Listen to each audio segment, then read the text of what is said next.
esta situación atípica, que nadie esperaba, inédita, que es la pandemia y todas las consecuencias que tiene, básicamente por la cuarentena a la cual estamos todos respetando, llevando adelante, pero obviamente esto trae otros problemas.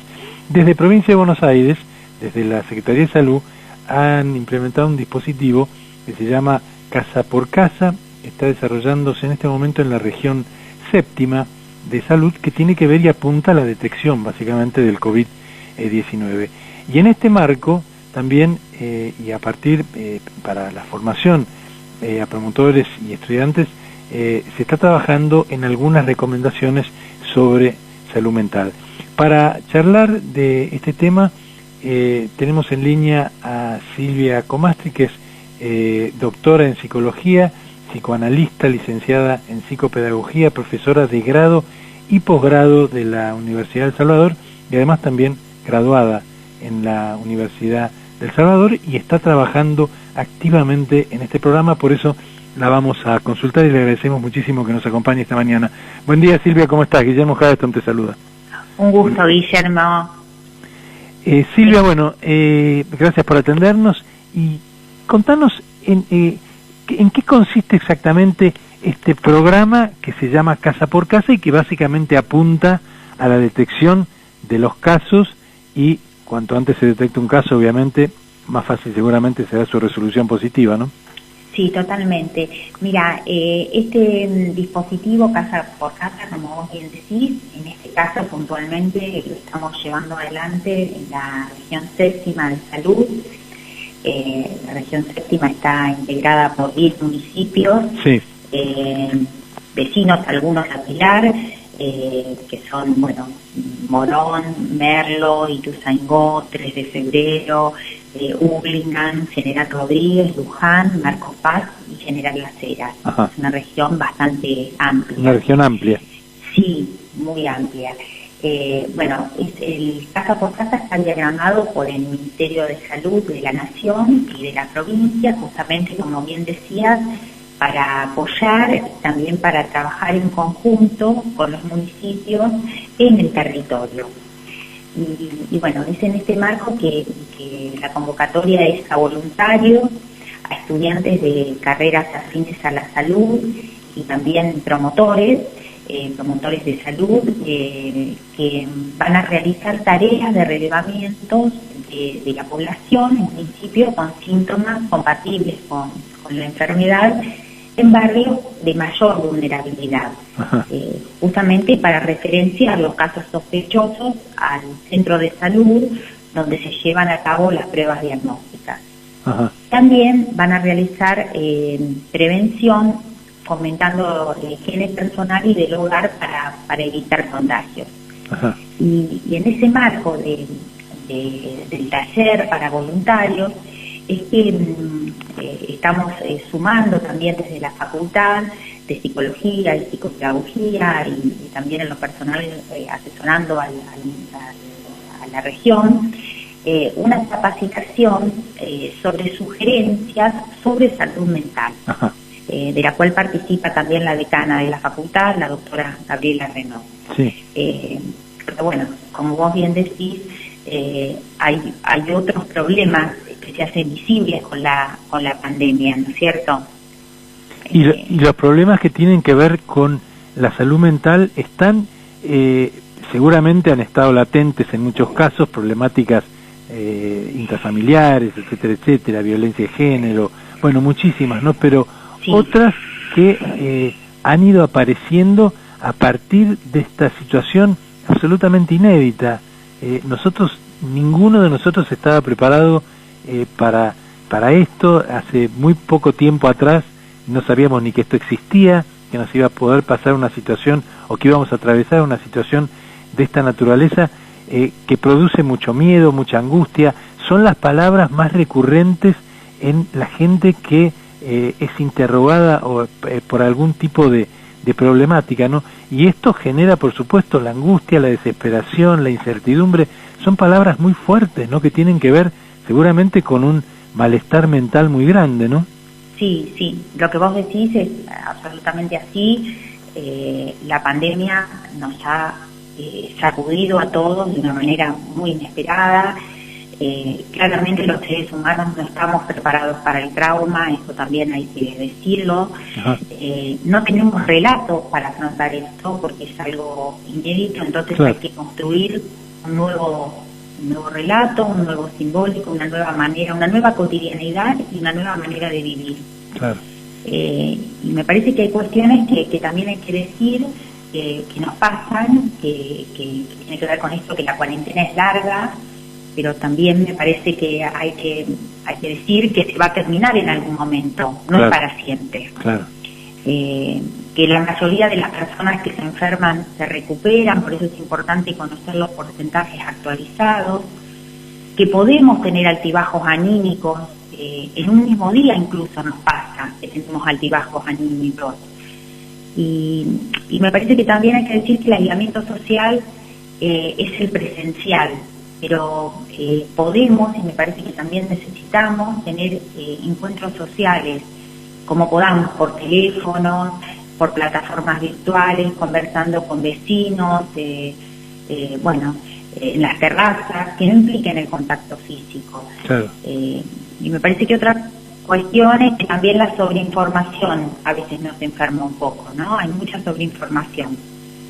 Y mucha, no solamente sobreinformación, Silvia, sino seguramente coincidirás conmigo, los argentinos estamos viendo, tal vez viviendo una situación que, si bien por supuesto es gravísima y delicadísima, pero no es lo que viven o están viviendo, por ejemplo, los norteamericanos, lo que han vivido los españoles, los italianos, lo que están viviendo en este momento nuestros vecinos más cercanos, los brasileros, ¿no? Y eso también alimenta el miedo, el temor a que nos pueda llegar a pasar algo similar también a nosotros, ¿no? Sí, eso que decís absolutamente, porque uno no es ajeno a lo que sucede en el mundo, en distintas partes, a lo que fue sucediendo, al desastre que dejó la pandemia en algunos lugares. Esto, ¿no? Es, por supuesto que es una situación que vivimos con ese temor, nos alarma, soñamos con esto. Van surgiendo todas estas cuestiones. De todas formas, me parece que sí tenemos que estar alertas, Guillermo, a ciertas situaciones y a ciertos indicadores me parece, de sufrimiento psíquico que requieren de una atención psicológica rápida e inmediata, ¿no? Hay algunos de los indicadores, como el estado de desánimo intenso, que permanece a veces inalterable por días o semanas, no lo que pasa en el momento o el altibajo anímico, sino lo que persiste. El insomnio persistente también que se da en muchas personas, peleas violentas dentro del grupo familiar. Hay que prestar atención a esto, también a prestar atención a posibles situaciones de abuso infantil que se han dado en este tiempo también, a niños y a niñas que han dejado de jugar, adolescentes que se fugan de sus casas, a ideas de suicidios, tanto en adolescentes como adultos, al aumento incontrolable de sustancias, tanto las legales como las ilegales. Se ha incrementado muchísimo, por ejemplo, el consumo de alcohol en sus distintas formas. Esto es peligroso, ¿no? Es peligroso, claro, porque aunque el alcohol es legal, la gente puede ir y comprarlo, me parece que ha habido, como vos bien decís, un aumento incontrolable del consumo en algunos casos. Que son algunas de estas problemáticas, como decíamos al comienzo, son cuestiones que ya estaban y que la pandemia ha hecho visibles, y las ha intensificado en otros casos, ¿no? Claro. Ahora, Silvia, por ejemplo, ustedes, ya voy puntualmente al programa, ¿no?, que van a desarrollar, y que seguramente yo creo que se va a ir extendiendo a las distintas regiones sanitarias de la provincia de Buenos Aires, ¿no? En este caso ustedes están, y vos puntualmente estás abocada al asesoramiento en la región 7, pero por ejemplo llegan a una casa, ¿no? ¿cómo hacen para darse cuenta que desde lo psicológico o hay algún problema? Porque lo físico es más fácil de averiguar, Sí. se toma la temperatura, se ven los síntomas, se investiga un poco, se ve cómo están viviendo y ahí se puede detectar algún tipo de falencia o de enfermedad que se pueda relacionar con el COVID, ¿no? Pero desde el punto de vista psicológico, muchas veces la gente no lo demuestra tan rápidamente, o ustedes tienen alguna forma de detectar que está habiendo algún problemita ahí y que el detonante puede ser algún tipo de pregunta o de contestación que tienen para algún tipo de interrogatorio de ustedes. Mira, está muy bien lo que decís, porque esto es lo que estamos justamente armando y trabajando con los promotores y estamos desarrollando a través de estos videos breves de darles algunas pautas, porque Sí. hay que entender que la gente que va al territorio no son agentes de salud, participan en este caso de la salud, pero no tienen la formación específica en el área de salud. Claro. Nosotros creemos que hay 3 cuestiones por ahí que hay que tener en cuenta y que es importante que los promotores y los voluntarios que van al territorio puedan en principio agudizar la escucha territorial, que nos parece que es como un modo de detección del potencial hecho traumático. ¿No? Eso es muy importante, empatizar. Primero, fundamentalmente empatizar.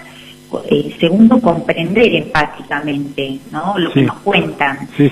Cuando llegamos a las casas, generalmente si uno puede ganarse esa confianza de la familia, de los distintos integrantes, podemos hacer lugar a que hablen, a que realmente hay alguien en la familia que lleva la voz cantante, pero puede haber más de uno, y me parece que esto es importante, que los promotores puedan fundamentalmente tener esa empatía de poder escuchar lo que va surgiendo ahí.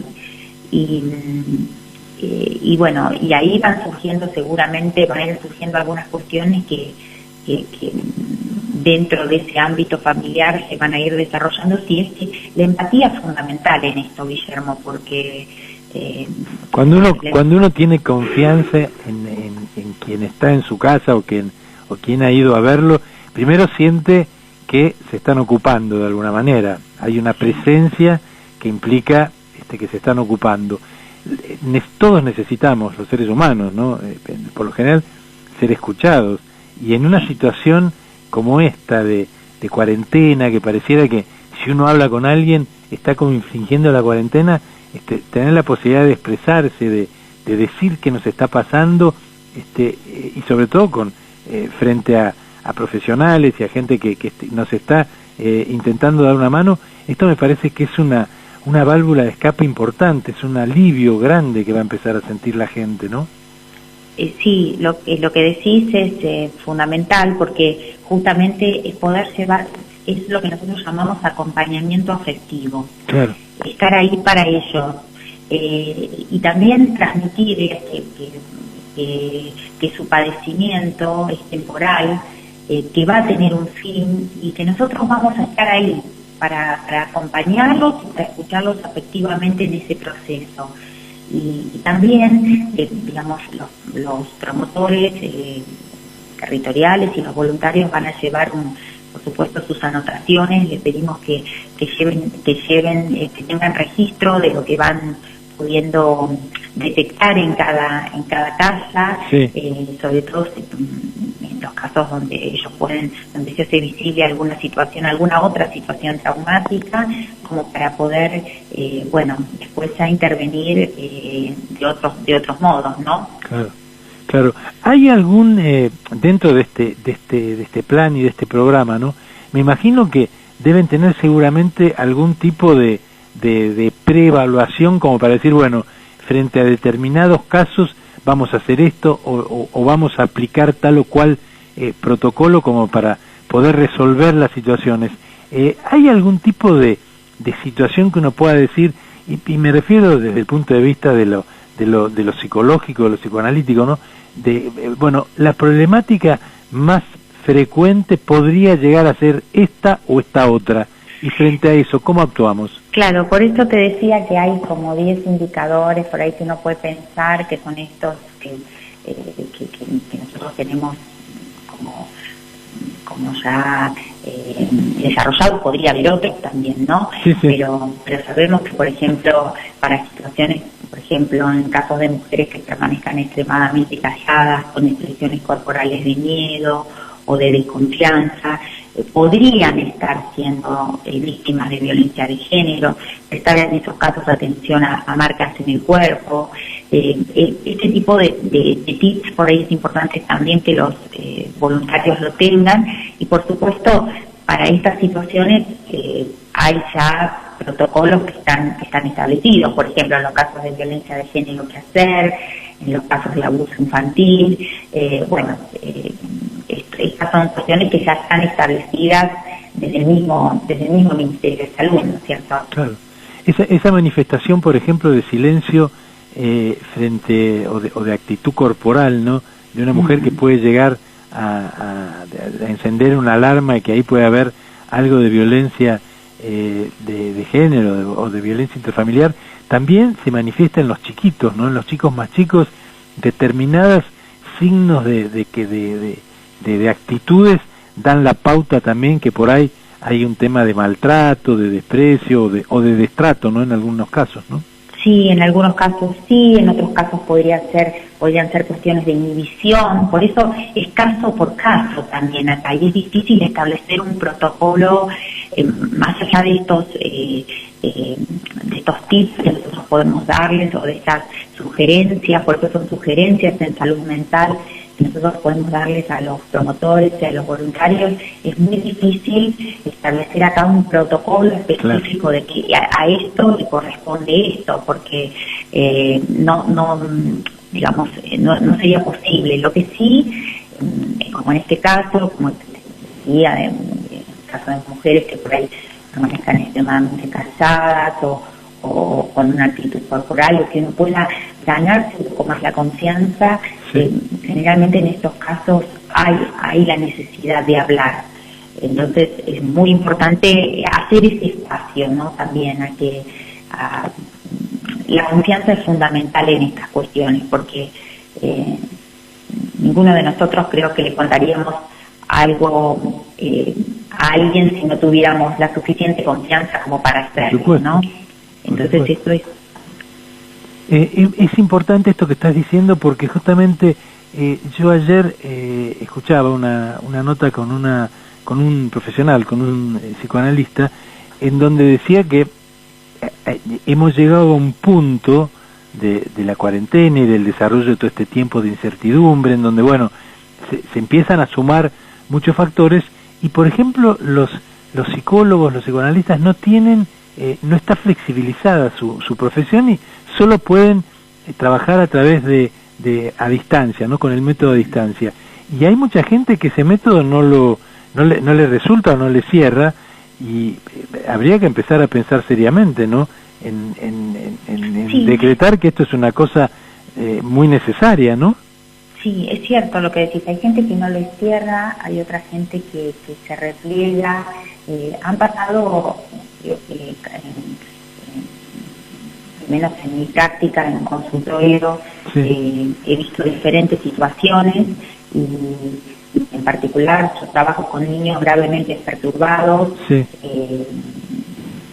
físicamente, y resulta muy difícil la teleasistencia. Entonces hay un trabajo que hacer también con los padres, con las familias, para acompañarlos y para al menos darle esa contención afectiva, porque en algunos casos, en el caso del adulto, podemos decidir de qué manera comunicarnos con un profesional de la salud, si nos va bien el teléfono, la asistencia telefónica o el Zoom o alguna otra plataforma. Pero en otros casos realmente se hace muy difícil, mucho más difícil aún. Claro. Entonces, pero entendemos que en algún momento esto va a haber, en la medida de lo posible, va a tener que ser flexibilizado. Seguramente. Y me parece también que a partir de las conclusiones que vayan sacando en estas visitas, en este programa que vaya siendo desarrollado, este programa Casa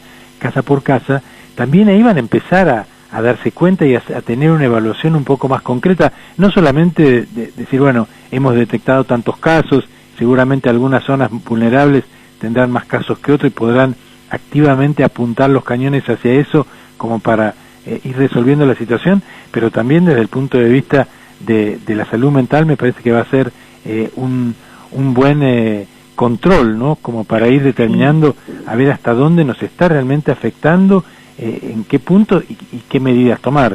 Me parece que es muy importante esto, ¿no? Y qué respuestas podemos ir construyendo también, Guillermo, claro. Porque hoy a muchas cosas no tenemos respuestas.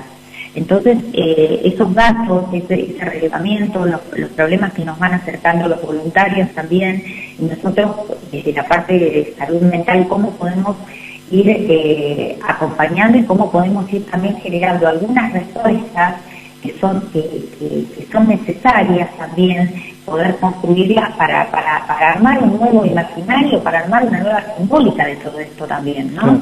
Entonces, sí, todo esto es interesantísimo, es apasionante, ¿no? Porque uno piensa, bueno, cuando tengo tal o cual enfermedad, las herramientas de las cuales tienen los médicos de tratamientos y de formas de comunicar determinadas cosas y de forma de minimizar algunos miedos, algunos temores, están y las conocen ustedes. Ahora, frente a esto, realmente estamos todos trabajando sobre un territorio absolutamente desconocido. No solamente es desconocido el virus, y no sabemos exactamente las consecuencias que tiene, pero también todo el resto de las derivaciones que está provocando esto, ¿no? Es nuevo para todos, para todas las disciplinas, ¿no?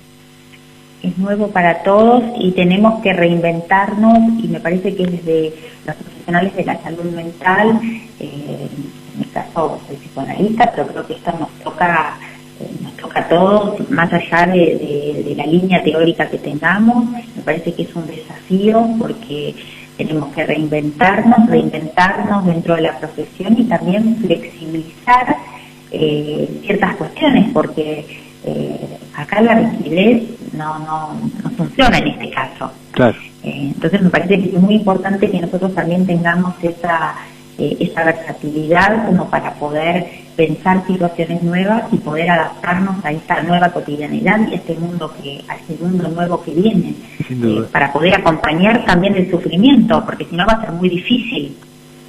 Claro, porque además, y con esto cierro porque estoy recontrapasado de tiempo, pero la verdad que es interesantísimo todo esto, porque abre un panorama, se está como corriendo un telón de algo que va a ser nuevo y que no sabemos cómo lo vamos a enfrentar, ¿no?